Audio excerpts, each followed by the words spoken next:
All right, time to make some sense of this stuff. Let's do a video.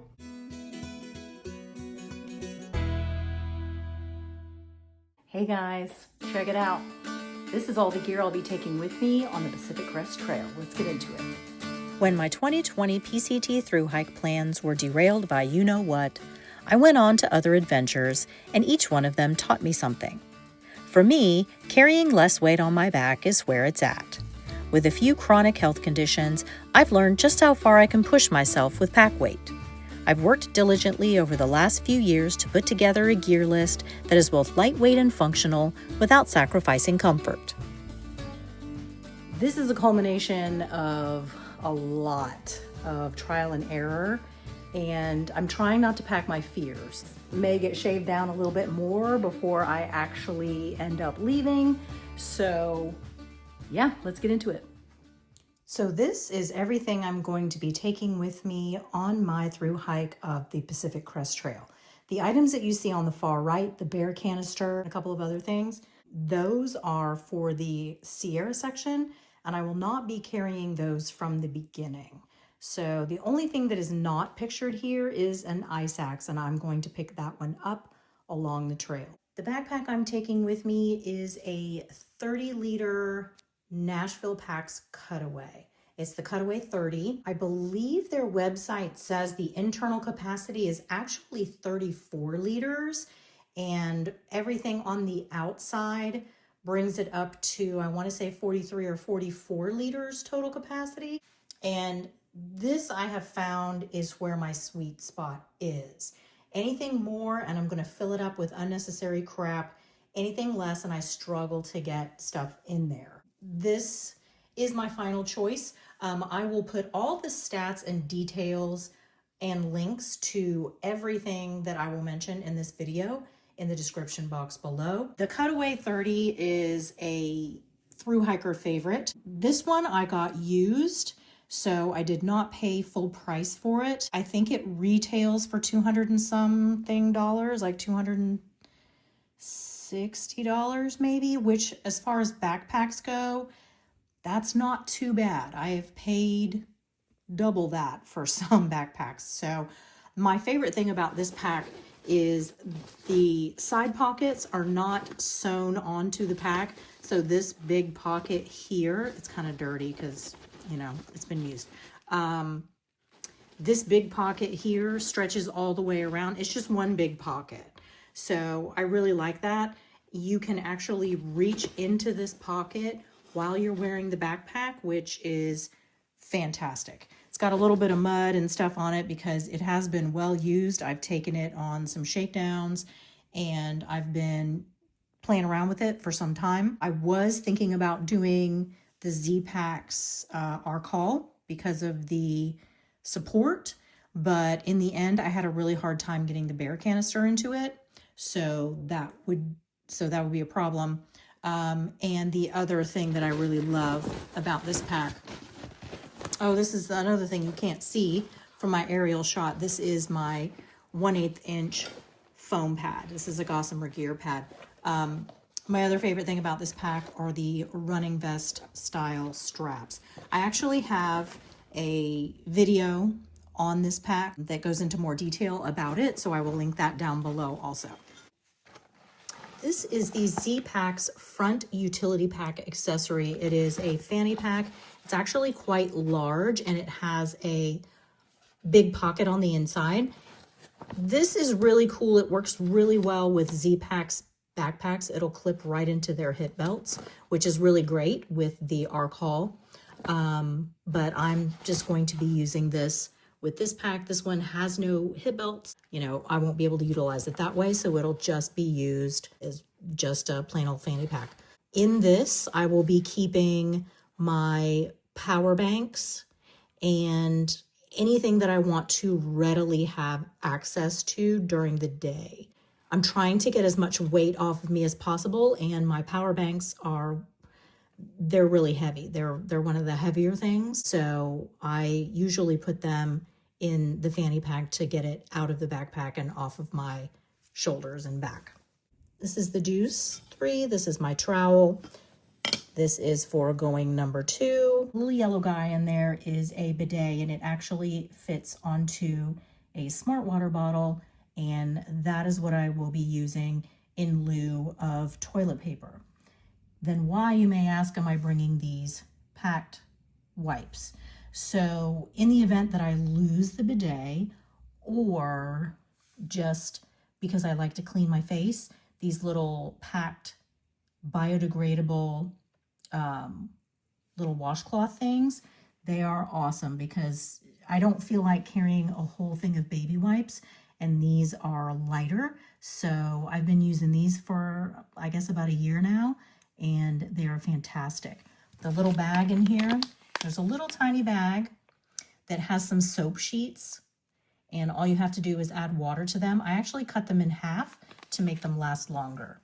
I will be cold soaking in the desert section, so I will not be bringing a stove for the first part of this hike.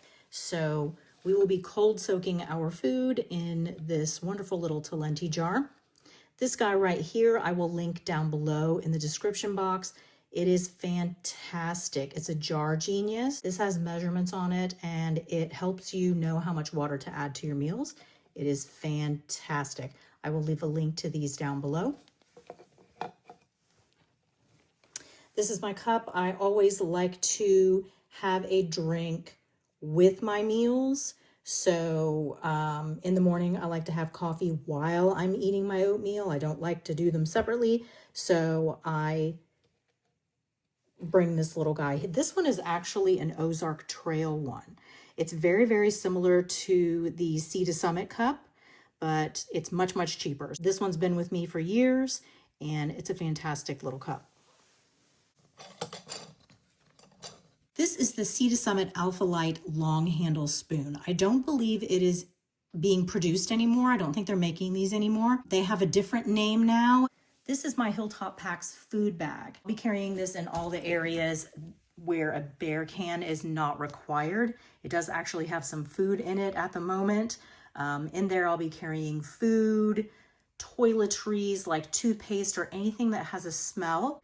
There's several areas that you don't have to have a bear canister, but I can't do too much back and forth, mailing things to myself back and forth, and I don't want to keep up with that. So once I switch this out for the bear canister over there, that's going to be it, and this will be sent home. So for water, I'm going to be bringing the Sawyer. I'm going to be bringing the Sawyer filter. I'm also bringing the little guy to back flush it. I experimented with using a smart water bottle with a sport cap to back flush the filter, and it did not work really well. I tried that on the last hike I went on because I didn't really want to bring the thing to back flush it. It's very important that you back flush your filter, especially when we're going to be coming across a lot of really gross water sources in the desert, you know, possibility of cattle troughs and things like that. And I debated bringing the purifying drops, but I think if I'm going to double up on anything, it's going to be water filtration. This right here is my ever new bladder. It's 2 liters. So I will be taking this along with 3 smart water bottles. I don't have them right now. You don't see them here because I will pick those up right before I get to the trailhead. So that'll give me about 5 liters of capacity. If I feel like I need any more, I can either pick up an extra smart water bottle or I can get a larger bladder along the trail. So I will see how it goes, see how my water consumption goes, and yeah, we'll just kind of feel that out. These are my electronics in here.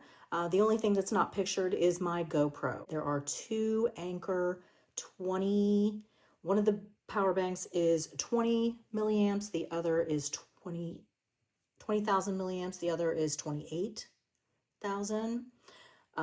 Definitely overkill. However, I'm going to be filming.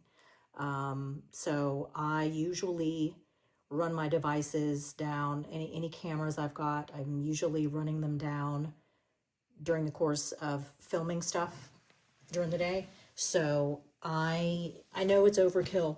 One of these may get replaced by a 10,000 milliamp night core along the way.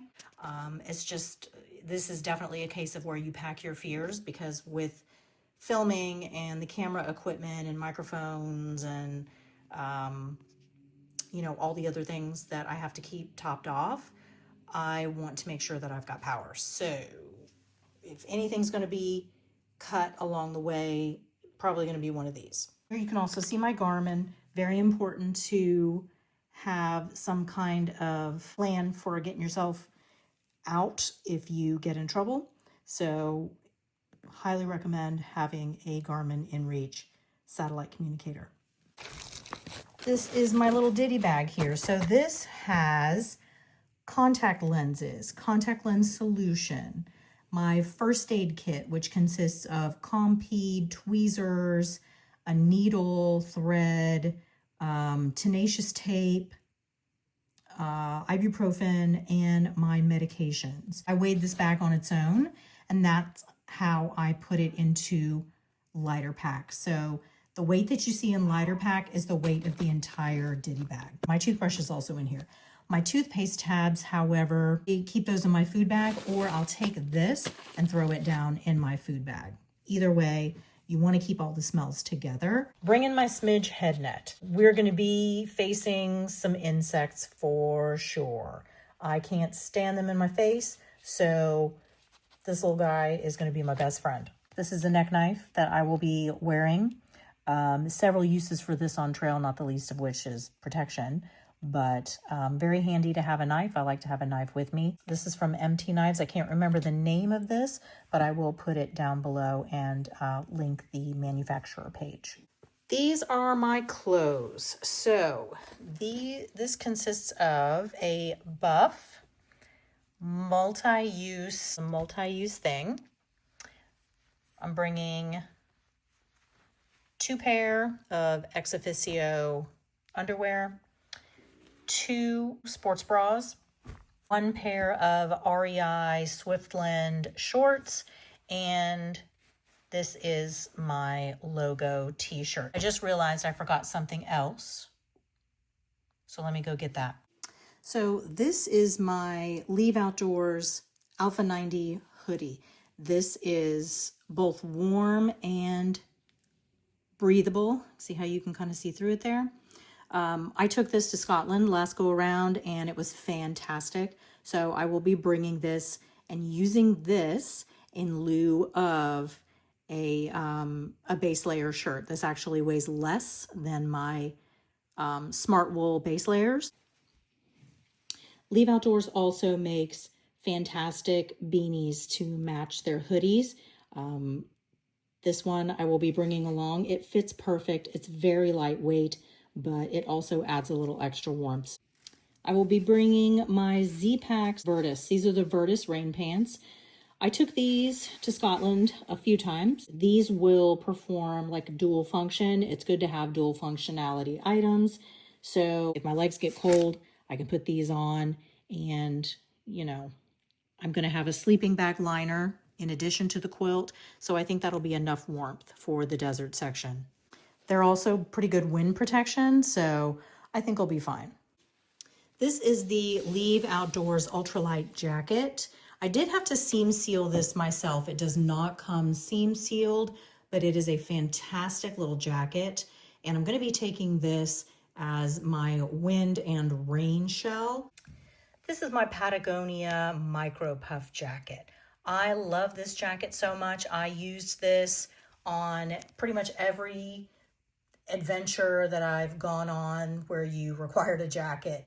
They fold up really small. They're very lightweight. I don't expect to be needing a jacket very much in the desert section, but I also don't want to make the mistake of not having it because the desert gets cold at night.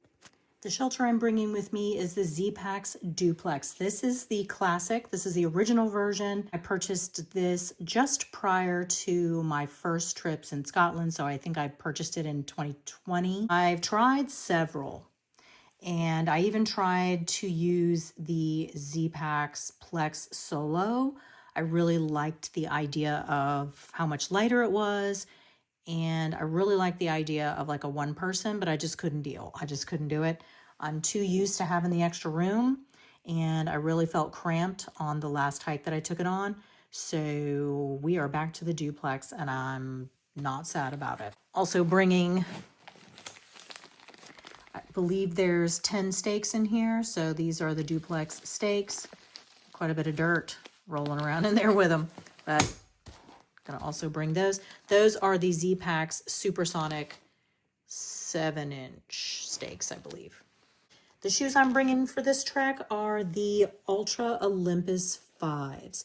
These are used, as you can tell. I went back and forth as to whether or not I wanted to bring the Lone Peaks, but this little bit of extra cushioning, because I'm going to be walking such a long time, the length of the trail is a factor, so I'm going to stick with the Olympus. I will be bringing 3 pairs of socks, the Injinji toe socks and some Darn Toughs, and the other pair is just a pair of Smart Wools. I will be using the toe socks and one of these socks to hike in, and the other will be strictly for sleeping, and then I'll just rotate them out. The trekking poles I'll be bringing are Black Diamond Alpine Carbon Cork. These I've had for a few years as well. They're great trekking poles, and I thought about I might bring my Leckies, but in the end, these are lighter, so it's going to be these. My quilt is the Enlightened Equipment Revelation quilt. This one is a 10 degree, I want to say 19 ounces, 19.08 ounces, I think. So I'm going to be bringing this with me. I actually tried a Catabatic quilt, which I really loved, but I think it will be too warm for what I'm doing. This one's probably going to be too warm. But I don't have the money to have multiple quilts for multiple seasons yet. So this is what we have, and this is what we're going to use. I have a, where is it? This is my Sea to Summit sleeping bag liner. So not only will I be using that to keep the quilt clean, but on nights that are just too hot for all that, I can just sleep in this and not even bother with the quilt, because I know there's going to be some really hot nights. The pillow I'm bringing is my trusty Sea to Summit Arrows down top pillow. The top portion of the pillow has some down on it, so it is super comfortable. I have some neck issues. I've tried a lot of different methods. I've tried the stuff sack with the clothing in it. I really wanted that to work, and I've tried a couple other pillows. This one I love, and it works, and so we're going to use it. This is my Thermarest Neo Air X-Lite. I will be bringing this. It has an R value of, what is it, 4.3? 4.3 or 4.5. My 1/8 inch foam pad will be going under this for a little bit more insulation, because I do sleep cold. So yeah, I think that'll be just fine. And when we get into the Sierras, I'm going to be needing microspikes. So these are the Catula microspikes. These will just go right on top of my trail runners, right on top of my ultras, and give me a little bit more traction on snow and ice. These will be coming with my Bear canister as soon as they're required. I believe it's Kennedy Meadows, from Kennedy Meadows on, I think. So yeah, microspikes. I have also decided that once I hit the Sierras, I'm going to want hot coffee and hot food. So I'm going to be switching out my cold soak container for my Toaks titanium pot. And in my pot, wrapped up in all this stuff, this is my little towel I'm going to be bringing. Got a lighter. And the tiny little guy that's easy to get lost in there is my BRS stove. So I'm going to be taking my BRS stove instead of my MSR pocket rocket. I found out when I took this to Scotland that I had to be real careful with the canisters that I purchased, because not all of them would fit. But any one I've tried here in the US, They seem to fit, and I have no complaints about this little stove. I really like it, and it's super lightweight. So I'm going to be bringing that. I love the smaller gas cans that fit down in there so that I can put everything in there. However, I'm going to be going for longer stretches, so I most likely will be carrying a gas canister of this size. I like the smaller ones because they fit in there. This one obviously doesn't fit in there, but we'll make it work. This is my bear canister. So I do have a bear vault. However, that sucker is heavy. So I saved up to purchase this one, which is a bit lighter. It's 33 ounces in weight, and it is 750 cubic inches. It holds up to 9 days, and you just have to use like a coin or something to twist that and then twist the top off.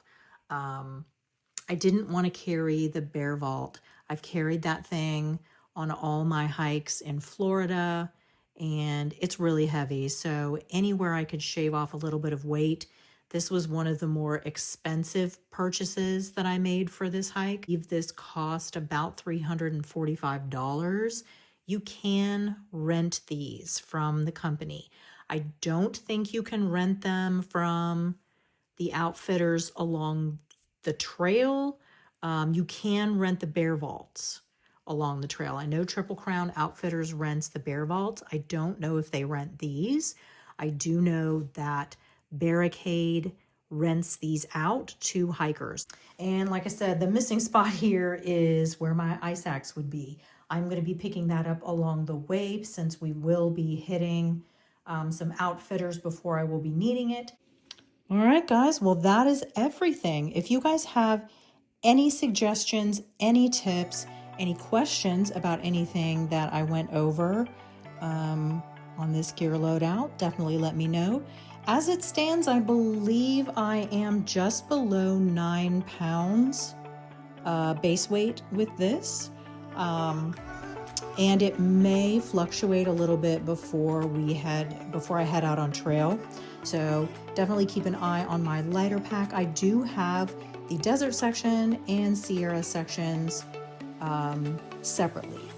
So that's it, guys. That is my gear loadout for the PCT. It may change a little bit before I actually get out there. Any suggestions at all? Anything you want to let me know, or if you have any questions, definitely drop it in the description box down below. Thank you so much for the support and everybody who has checked in to see how preparations are going. I hope my video helps you if you are putting together your kit list for the PCT. If there's anything that I missed, which I probably did, I think I forgot my sun hoodie. Check out my lighter pack. Like I said, it'll be in there. Any changes I make, I will put in there as well. But anyway, that's it. So that's my gear loadout. I am pretty much ready to go. I've trained. I've done all the worrying, all the prep I think I can do. So thanks for watching, guys, and I look forward to sharing my journey on the PCT with you. I'll see you in the next one. Bye.